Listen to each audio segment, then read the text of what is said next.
Is your magic meter running low? Well, we've got a cure for you. Welcome to Disney Coast to Coast.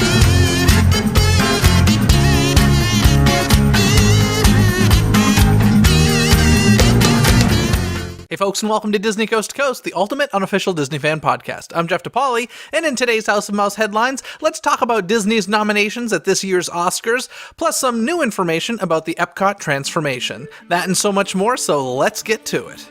Hear the latest news from the Walt Disney Company in today's House of Mouse headlines. This episode of the House of Mouse headlines is being released a bit sooner than you're used to because we're going to start things off discussing tonight's Academy Awards presentation on ABC.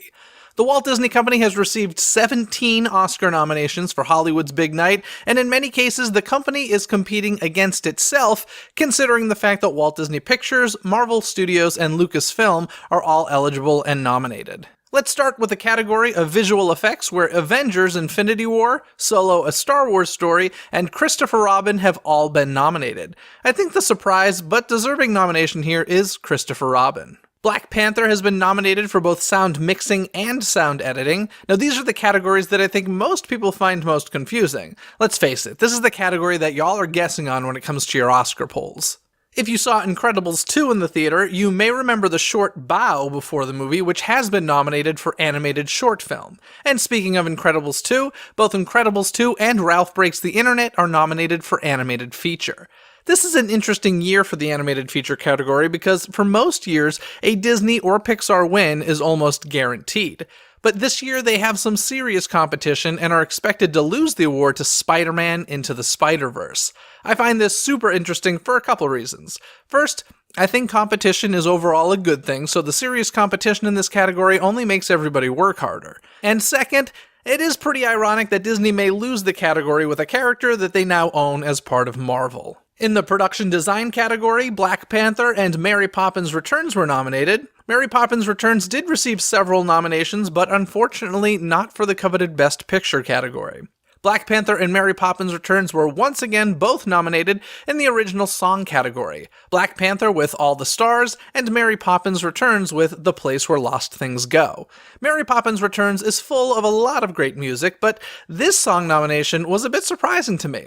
I would have expected Trip a Little Light Fantastic and or Nowhere to Go But Up to have been nominated. But in any case, I'm happy to see that Mary Poppins Returns is nominated in this category.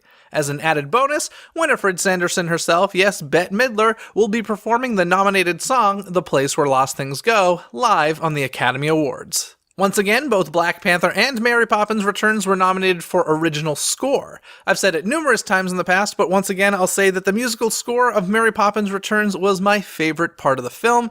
I really hope that it wins this category. Now let's keep the Black Panther and Mary Poppins Returns nomination trend going with nominations in the costume design category. And then of course there's the big category of the night, Best Picture, where Marvel's Black Panther is nominated. That does it for the Disney nominations at this year's Academy Awards, but although this isn't a Disney nomination, I must mention that the one category that I really care a lot about this year is Best Actress. I am sincerely hoping that Cruella de Vil herself, Miss Glenn Close, wins this category. Good luck to all the nominees. We'll know who the Oscars go to very shortly. The Academy Awards are on ABC, Sunday 5 p.m. Pacific, 8 p.m. Eastern. Now let's head into Epcot over at Walt Disney World, where they gave us some more information about the ongoing park updates. At Epcot's main entrance, guests will be welcomed with new pathways, sweeping green spaces, and a newly reimagined fountain. This new entrance design will pay homage to the original park entrance with a fresh take on classic elements. The Leave a Legacy photos, which gave guests the chance to commemorate their Epcot visit at the turn of the last century, will be moved to a new setting just outside the park's gateway. I honestly thought that they were going to get rid of those altogether, so I'm happy for the folks who are part of Leave a Legacy that they found a new home for them. Plus, you can find all 5 members of NSYNC as part of Leave a Legacy, so that's worth keeping around. In addition, significant redevelopment will take place between Spaceship Earth and the World Showcase Promenade. The pavilion, previously known as Wonders of Life, which closed in 2007, is getting new life as a brand new play pavilion. Described as an innovative city, the pavilion will be bursting with interactive experiences, your favorite Disney characters, hands-on activities, and engaging entertainment when it opens just in time for the 50th anniversary of Walt Disney World Resort. To be honest, this kind of sounds like Innoventions 2.0 to me, but Disney's saying that it's something totally new, so I'm curious to see how it turns out. If you're interested in learning more about the future of Epcot, you'll soon be able to visit a new experience center at the park later this year. The Experience Center will be located in the Odyssey Events Pavilion and feature interactive exhibits to help visualize park projects throughout this unprecedented period of transformation. The major construction projects are wrapping up over at Disney's Hollywood Studios with the soon-to-be-completed Galaxy's Edge, but it looks like those loads of construction trucks will be driving a very short distance over to Epcot. These changes coming to Epcot are the biggest changes we've seen since the park's opening. Now let's take a moment to talk about the Jonas Brothers. This is the first time I've ever uttered those words on Disney Coast to Coast, and frankly, I never thought I would, considering the band split before the first episode of DCTC, but in this nostalgia-filled world we live in, the Jo Bros may just be heading back into our lives. In the Sun's report, as part of the band reunion, it said that the group will come together for new music, a tour, and a documentary covering the band's reunion after having had solo careers for the past 6 years. Insider reports multiple sources say the band will no longer be using the word brothers in their band name and will instead go by simply Jonas. Personally, I feel like if Backstreet Boys can still keep the word boys in their name, that the Jonas Brothers should keep the word brothers. But I digress.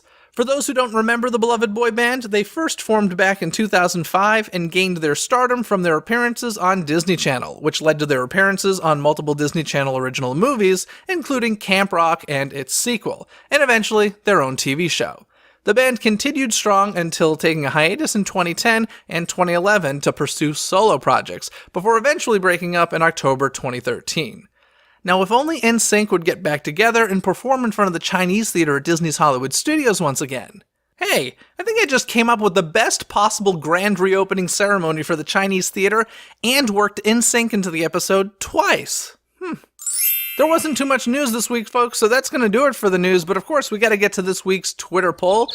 Now, on this past Wednesday's episode of Disney Coast to Coast, it was all about the latest Disney Channel original movie, which was based on a Disney animated TV show called Kim Possible. So I kind of reversed that and asked you guys, if they were to make one of these live-action Disney Channel shows into an animated movie for the channel, which would you choose? Your options were Even Stevens, Zack and Cody, Lizzie McGuire, or That's So Raven. In last place, we had Even Stevens with only 3% of the votes, followed by Zack and Cody with 20%, That's So Raven with 24% of the vote, and a great majority going to Lizzie McGuire with 53% of the votes. Before I wrap up this episode, I want to remind all of you that for a limited time, Disney Coast to Coast will be collaborating with Inside the Magic. The House of Mouse Headlines episodes will be featured in the recently relaunched Inside the Magic podcast feed. Although the House of Mouse Headlines news over there are the same you're listening to here, you may want to give them a listen because I share some information about a prize they're giving away. They have a couple of contests going on right now. If you're listening to this episode on the day of its release, you still have the opportunity to enter and win the D23 Gold member gift, plus 4 water park tickets to either Typhoon Lagoon or Blizzard Beach. If you missed that contest, don't worry, because you can still sign up to win a Blu-ray, DVD, and digital copy of both The Little Mermaid Signature Collection and Ralph Breaks the Internet. Keep in mind that the Inside the Magic release of the House of Mouse Headlines will be 24 hours later than you get them here at Disney Coast to Coast, so don't fret if you can't find the episode over there just yet. Search for Inside the Magic on iTunes or simply visit insidethemagic.net/podcasts. I want to give a shout out to Cheshire Chimp, who left a 5-star rating and review for Disney Coast to Coast over on iTunes. Thank you so much, Cheshire Chimp. You have helped other Disney fans find the show more easily. If you haven't done so yet and you're enjoying the show, make sure you head to iTunes and leave that 5-star rating and review for Disney Coast to Coast. I also want to remind you that your last chance to check out the Disney Coast to Coast music playlist featuring music from Disney California Adventures past, present, and future is coming soon, so make sure you sign up for that over at DisneyCoastToCoast.com, and of course, next month there will be a brand new music playlist you'll be getting as well. Head to DisneyCoastToCoast.com, click on playlist there, and sign up for that. You can also find all of our social media over at DisneyCoastToCoast.com. This episode of Disney Coast to Coast was produced by Philip Elke, who has supported the show through Patreon. If you'd like to become a DCTC producer or gain other rewards including early access to episodes, live stream Q&As, behind the scenes access, and more, information can be found at patreon.com/DisneyCTC. That's patreon.com/DIZNEYCTC. Other than that, folks, have a magical day. Bye! Thanks for listening to Disney Coast to Coast. Have a magical day. Disney Coast to Coast is produced and hosted by Jeff DePauli. Learn more about the podcast and become a supporter at DisneyCoastToCoast.com.